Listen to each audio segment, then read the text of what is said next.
De todas las venas metalíferas, la más abundante en Cantabria es la de hierro. En la zona marítima que baña el océano, hay un altísimo monte que parece increíble. Todo él es de metal, como ya dijimos al hablar del océano.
No puedo dejar de reconocer cierta admiración por la pedanía de Otañes, en la localidad de Castro Urdiales, y ello quizás no sea tanto por su glorioso pasado romano jalonado de vestigios increíbles, como testimonian, por ejemplo, sus dos puentes romanos sobre el río Ruocalzada o los diversos miliarios hallados aquí como el de Nerón.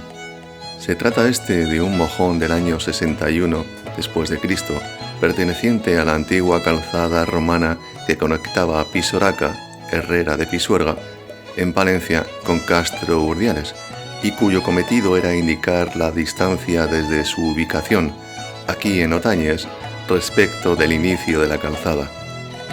Actualmente este miliario se encuentra en el castillo de Santa Ana, junto a la iglesia de Santa María en el municipio de Castro Urdiales. Otro vestigio importante es la pátera de Otañes, la pieza de romanización y de orfebrería romanas más importante de España, encontrada por unos obreros que trabajaban al servicio de don Antonio María Otañes en las inmediaciones del Pico de Castillo, en Otañes, en el año 1900, y que actualmente es bien de interés cultural. Se trata de un plato de oro y plata, y su iconografía representa numerosas escenas referentes al culto de un manantial de aguas minero-medicinales. Pero además de su pasado romano, su patrimonio arquitectónico está jalonado de edificios singulares, como la Casa Torre de Otañes, del año 1445, edificada por Lope García de Otañes y Salazar. Como anécdota, comentar que su hijo mayor participó a favor de Juana de Castilla, denominada la Beltraneja, en su lucha por el trono de Castilla contra su tía Isabel la Católica tras la muerte de su hermano Enrique IV, el entonces rey de Castilla. Consolidada esta última como monarca de Castilla y futura reina de España, los Otañes fueron obligados a desmochar sus torres, perdiendo sus almenas y su puente levadizo. Otros edificios notables son la iglesia de Santa María de Llovera, de estilo gótico y de singular belleza, originaria del primer cuarto del siglo XIII por iniciativa de Sancho García de Otañes, o la Torre de los Rozas Velasco, originaria del siglo XVI, caracterizada por una torre de planta cuadrangular con las 4 esquinas almenadas cilíndricas. Por semejanza con otra torre burgalesa, se atribuye su construcción al cantero Miguel de Osma. O la Casa de Sierralta, una casona de la familia reedificada en 1638 por Francisco de Sierralta de Otañes. O el Hospital de Peregrinos de San Roque, que según nos cuenta Patricio y su esposa Chelo, actuales propietarios de la casa donde antes se erigió orgulloso el noble edificio, fue construido en 1590 por Martín Sierralta para atender a pobres, necesitados y peregrinos. O su gente, recia y adusta, pero trabajadores afanosos, amantes de sus fiestas y generosos con los que se acercan de fuera a disfrutar de su hospitalidad. Pero de todas estas maravillas, si hay una que realmente me fascina, es la de su pueblo minero, en un tiempo esplendoroso, abandonado y desaparecido en la actualidad, de Setares.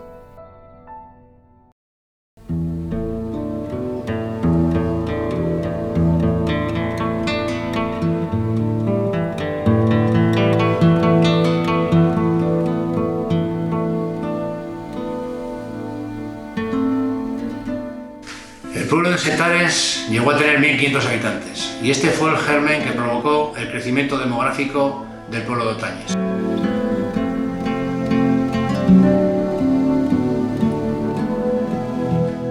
La realidad es que aquí hay una sensibilidad muy reducida frente al patrimonio industrial, frente al patrimonio de la obra pública, frente al patrimonio que no es el patrimonio tradicional. Es una pena que el barrio, o sea, que el pueblo de Setares no le conservaran, porque había casas muy buenas. Viendo esto me traen muchos recuerdos muy agradables y ahora un poco desagradables, viendo cómo ha quedado todo esto.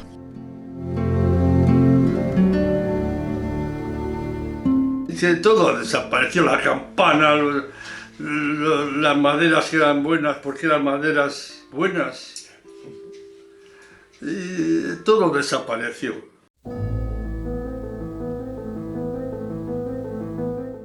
Desde la Junta Vecinal de Otañes queremos agradecer este proyecto de reconstrucción digital del pueblo de Setares para dar valor a la vida y el trabajo de todos nuestros antepasados. Trabajar en un proyecto como el que tú planteas sobre la reconstrucción virtual de una población minera, como es el caso de Setares, podríamos llamarlo un poblado minero, pues sería un activo muy importante para cualquier actividad de educación patrimonial de las que, por ejemplo, se están desarrollando en los ámbitos educativos universitarios o de la enseñanza secundaria o del bachiller. Hoy en día, gracias a la tecnología, se pueden generar modelos 3D y reconstruir nuestro patrimonio virtualmente, para hacer formar parte al espectador de la escena y que pueda recorrer las calles e interiores de Setares como si estuviera en la década de los 50.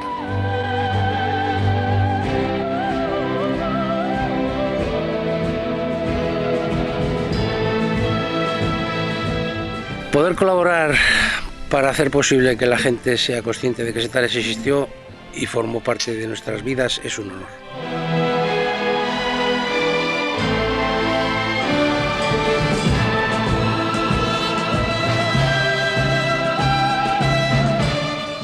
Pues me gustaría ver la oportunidad, ver el pueblo como era antes.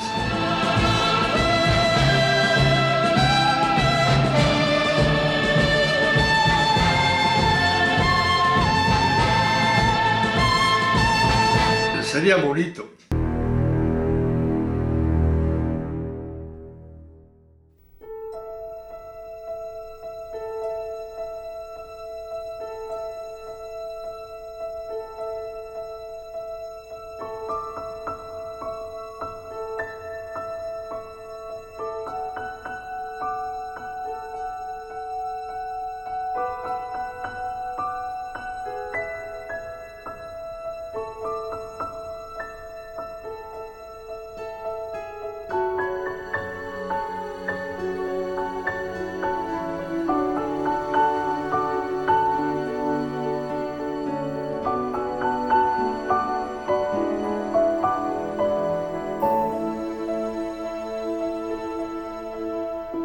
Hola amigos, soy de los que piensa que la vida es como una caja de bombones. Nunca sabes lo que te va a tocar. Mi nombre, Teodoro Samaniego Arauco, y esta es la historia del pueblo de Setares, en el que fui maestro durante más de 40 años. Me gustaría poder invitaros a un recorrido por este lugar. Llegué aquí procedente de la Arboleda, donde ya ejercía de maestro, y me casé allí con la Sabina, hasta que vinimos en el año 1918, año en el que ocupé plaza de maestro impartiendo la docencia hasta entrada la década de los 50. La Escuela Mixta de Setares fue fundada por la compañía minera del mismo nombre en el año 1893. El primer maestro fue Ramón de Iragorri. En los primeros años del siglo XX concurrían cada año en este centro escolar más de 150 niños y 30 niñas con edades de entre 6 y 12 años. La escuela, dependencia adosada a la vivienda en la que convivíamos mis dos hijas, mi mujer y yo, tenía la peculiaridad de que hacía también las veces de capilla. Mientras a diario era usada como escuela, los domingos y fiestas de guardar se descubría una tela que tapaba la pared frontal y que ocultaba el altar para oficiar la misa.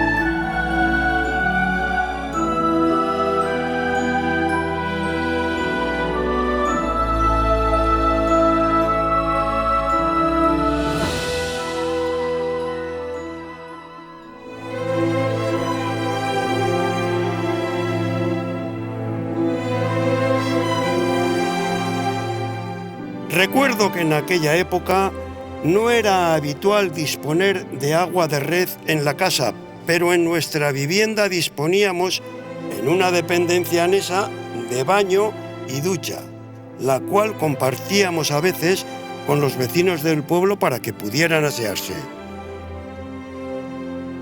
El pueblo de Setares se edificó en 1884 y estuvo integrado al principio por 36 edificios de una sola planta, uno de ellos para oficinas y el otro para cuadra con taller a disposición de ciertos empleados de la compañía, gente con habilidades y aptitudes como encargados, oficiales, con la condición de que los pudiera recobrar si la explotación así lo decidiese. Será a partir de 1965 cuando la compañía Setares cierre la actividad y se vendan las casas a los empleados que lo deseen. Los últimos habitantes abandonarán definitivamente el pueblo en 1976. Así pues, el Setares en el que vivimos no es el que se originó en su día, ya que la mitad del pueblo estuvo edificado sobre la veta de hierro y tuvieron que demoler las casas para extraer el mineral. Como decía antes, aunque no había agua de la red en las casas, sí que dispusimos desde el inicio de una instalación con una acometida desde un manantial de agua en el cuadro a escaso 1 kilómetro. Pero dado que era insuficiente ya desde 1896, se hizo una acometida por tubería desde el manantial de la Vernilla para disponer en el aljibe de agua para nuestras necesidades. La vida no es ni ha sido fácil. Imagino que, al igual que en la totalidad de la España rural de la posguerra nacional, por la hambruna existente. Y aunque la peor parte ya terminó en el año 1946, fue tal la necesidad y el hambre que llegamos a pasar que algunos mineros se comían el pienso que importaban para los caballos de la mina a base de titos y algarrobas. Fue entonces cuando se conoció lo de Lucio Arregui, apodado el Chuche de los Corrales, el cual por necesidad se confeccionó un traje a base de sacos de yute, de los que usaban en la mina los días lluviosos para taparse, y con esta vestimenta lo mismo subía al trabajo, lo mismo que bajaba a Castro, y hasta a Bilbao fue alguna vez por el tren con su traje de sacos puesto. A diario, los niños de Otañes, Lusa y otros pueblos vecinos ascendían, y siguen haciéndolo ahora, a Setares y Saltacaballos con la comida para sus familiares que trabajan en la mina.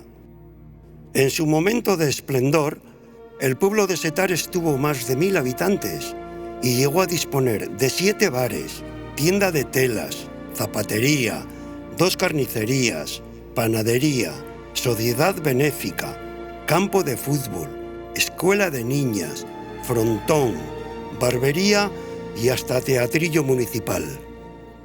Y desde 1903 disponemos de cooperativa también para obtener artículos de consumo a un precio sensiblemente inferior al que los patronos, los mismos que regentaban al principio las cantinas, hacían pagar a los mineros.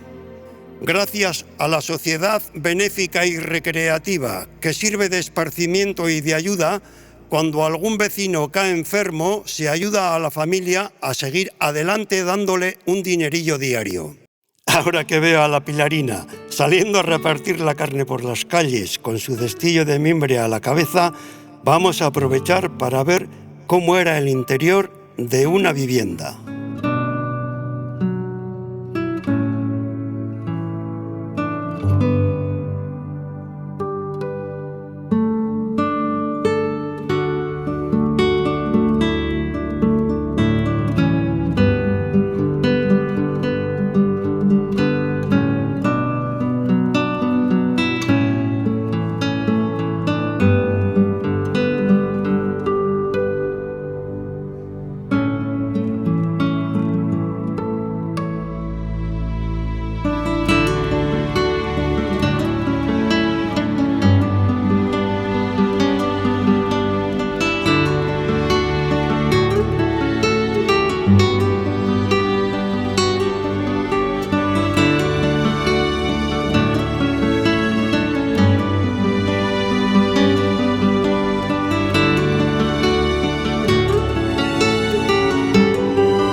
Me es grato recordar la compañía de teatro fundada por Manuel Burquidi, alias Maneco, formada por los chicos del pueblo que da funciones de los más diversos autores.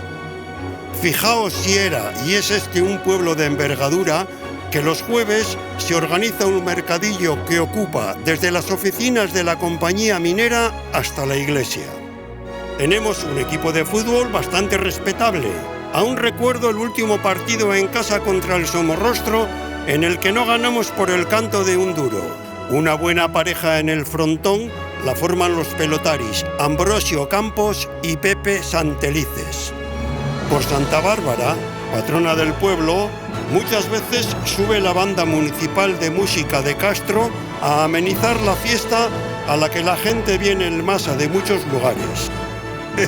¡Qué buenos festejos se organizaban! Para mí el más importante es la competición de barrenadores a mano. Hubo un año en el que acudieron los mejores de otras minas también.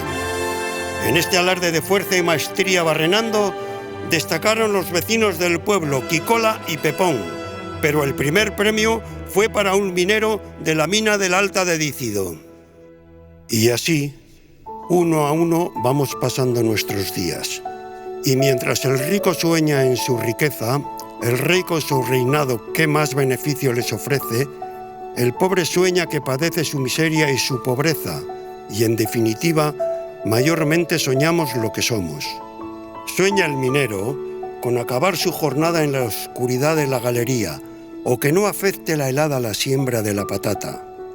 Sueña María con su pequeño Juan para que su padre no le obligue a entrar de pinche en la mina. Y también con el frontón este domingo con ese punto perdido, porque la vida es sueño, y los sueños son.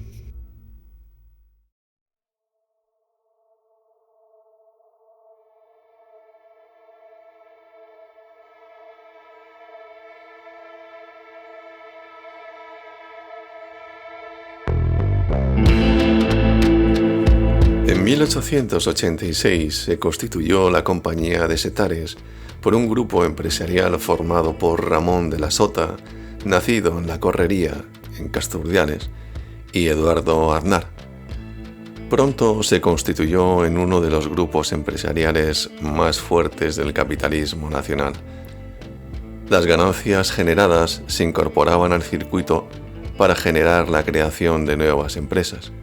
El objetivo de esta compañía fue la explotación de la mina Ceferina, ubicada en el monte de Setares. Al iniciarse el siglo XX, Setares formaba parte de un conjunto de instalaciones mineras que, en común, vendieron más de 1,5 millones de toneladas de mineral, siendo pues un grupo empresarial a la altura de los más importantes de la minería del hierro española, como decimos especialmente gracias a su mina Ceferina. Esta tenía una extensión de 60 hectáreas y el mineral que se obtenía era de hematíes parda o rubio y de una ley metálica del 49.2%, lo cual era mucho. La explotación de esta mina se acometió mediante el sistema de gradas en 5 pisos. El primero ubicado bajo la vía férrea construida para conducir el mineral hasta el punto de embarque, y para acceder a ella se construyó un plano inclinado de 100 metros de longitud y con una pendiente del 22%. El segundo piso estaba al nivel de la vía férrea y el tercero disponía de una vía ascendiente con un 3% de pendiente que partía de las agujas de entrada a la estación de la mina. Para servir a esta instalación tan grande, fue necesario disponer de numerosas vías de arrastre y vías para retirar escombros. Los vagones que los transportaban eran tirados por caballerías. A comienzos del siglo XX fue desapareciendo el núcleo de población de Setares contiguo a Ceferina, que vio caer paulatinamente sus casas. Tal fue así que desaparecieron más de 30 casas en el pueblo. En lo que respecta al negocio de la compañía, decir que este era un modelo integral en el que se abordaba tanto la fase de extracción como de transporte mediante ferrocarril y finalmente de embarque mediante el embarcadero ahora desaparecido de Saltacaballos. La compañía minera de Setares fue una de las más productivas y los primeros 47 años llegó a embarcar más de 6 millones de toneladas, especialmente a Inglaterra, Holanda y Escocia, y en menor medida también a Francia, Alemania y a España. Sin duda, el gran éxito comercial del negocio de Sota y Aznar fueron los bajos costes de explotación dadas las condiciones de trabajo de los mineros y la independencia respecto del transporte ajeno. Así pues, en 1907, la revista Minera se refería a ella como el mejor negocio minero de España, porque desde su fundación había repartido beneficios 24 veces y sus acciones cotizaban en la bolsa de Bilbao al 1000%. Salvo un repunte entre los años 1927 y 1929, fue a partir de 1913 cuando se produce una decadencia en la minería vizcaína y de la zona, propiciadas por el cambio tecnológico experimentado por la siderurgia inglesa, como consecuencia de la Primera Guerra Mundial. Si el mineral de hierro de esta zona había tenido tanto reclamo entre británicos, había sido por ser un mineral con poco fósforo, lo cual le hacía idóneo para fabricar acero. El proceso de extracción se realizó a cielo abierto y se usaron medios técnicos sencillos y mano de obra sin especializar, mediante barrenos para perforar y taquear los grandes bloques desprendidos por la voladura, picos, barras y azadones para arrancar el mineral de los frentes, palas y cestillos para cargarlo en las vagonetas. En los últimos años del siglo XIX trabajaron aquí 333 hombres, 39 de ellos muchachos. No fue hasta 1929 que se utilizó por vez primera en la Ceferina el primer perforador de aire comprimido para extracción de mineral y tareas de desescombro. En general, el laboreo manual fue el predominante hasta comienzos de la década de los años 30, y esta empresa, como la mayoría de las mineras, optó por la mano de obra antes que la ayuda mecánica en las tareas extractivas, ya que los salarios les resultaban más baratos que comprar máquinas. De ahí la gran rentabilidad de la compañía. La gran corta a cielo abierto que fue la Ceferina se convirtió luego en un espacio revegetado con fines industriales y los accesos y pistas forestales, con el fin de atender a las plantaciones de eucalipto, han configurado el antiguo espacio minero. Aún siendo conocedores del peligro que supone adentrarse en el interior de la corta por la existencia de abundantes grietas, taludes inestables y de pasos estrechos, hemos querido adentrarnos con nuestras cámaras en una de las galerías de la Ceferina, en el vientre de la Gran Madre, para que el espectador sea testigo de una experiencia sin igual.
Y ahora sin parar, y el perro espera luego.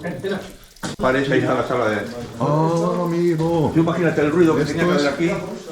Esto es lo que yo quería ver, efectivamente, mira. Una ciudad dentro de... Imagínate el ruido que tenía que tener aquí esta gente con los compresores, las máquinas barrenando.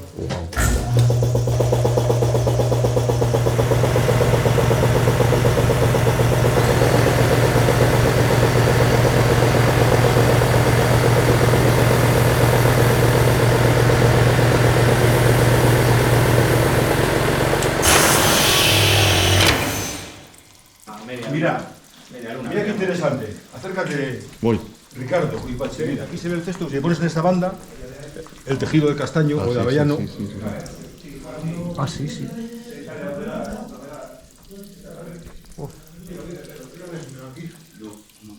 Que no nos dejaban entrar.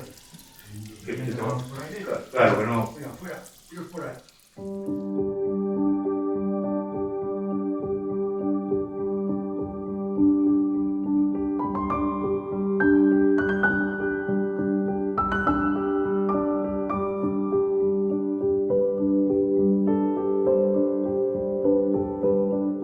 Está bajando la jaula, que te hace prisionero, mientras miras a los ojos a los otros compañeros y llena tu pensamiento, tu familia recordada. Qué lento pasa el reloj, cómo esperan tu llegada. Ante ti, la galería, negra como tu futuro. Maldices la mala suerte entre algún susto y apuro. Y sabes que en tu trabajo, la experiencia es tu seguro. El aire, un bien escaso. El sol es luz de carburo. No hay invierno ni verano. En el vientre de la tierra, tan solo polvo y sudor, que a tu obrera piel se aferra. Un par de botas de goma te libran de la humedad y tu casco en la cabeza, porque te puede salvar. Arrancas el material de la tierra removida y a la mina vas pagando con tu salud o tu vida. Me lo dicen tus pulmones, tu garganta resentida, tu respiración forzada, aquella tos que te asfixia, algún hueso magullado, cicatrices repelidas de accidentes olvidados, recordados cada día. Santa Bárbara proteja tantas maltratadas vidas. Si el aire huele a grisú o suena a viga partida, permitidme que en estos versos con orgullo yo los narre, ya que dos de estos mineros fueron mi abuelo y mi padre.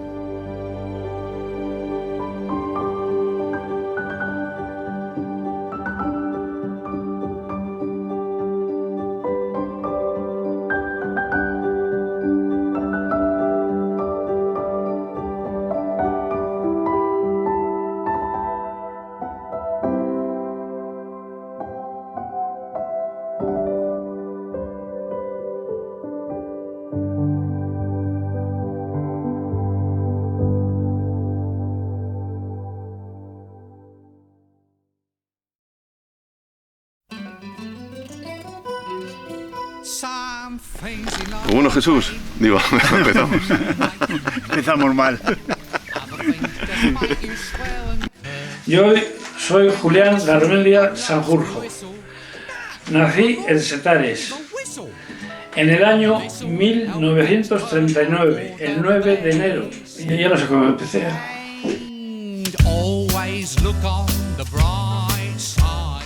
Aquí va Facun entrando en las cavernas. No te quiero apuntar con la luz para que no te pueda decir.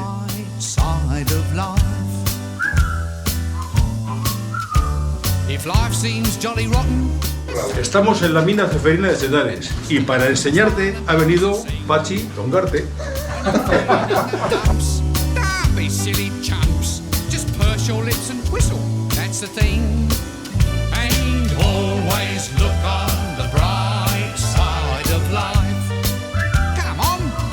Bueno, ¿qué íbamos hablando?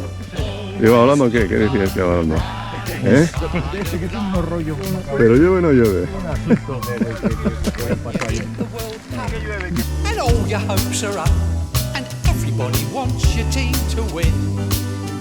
And they go and let you down, and come slinking back to town. It's time for this daft song to begin. So, always look on the bright side of life. Cheer up, next time. Always look on the bright side of life. For life is quite absurd, and death's the final word. You must always face the curtain with a bow. Forget about your sin, give the audience a grin. Enjoy it, it's your last chance anyhow. So always look on the bright side of death. Just before you draw your terminal breath. Life's a piece of shit when you look at it. Life's a laugh and death's a joke, it's true. You'll see it's all a show, keep 'em laughing as you go.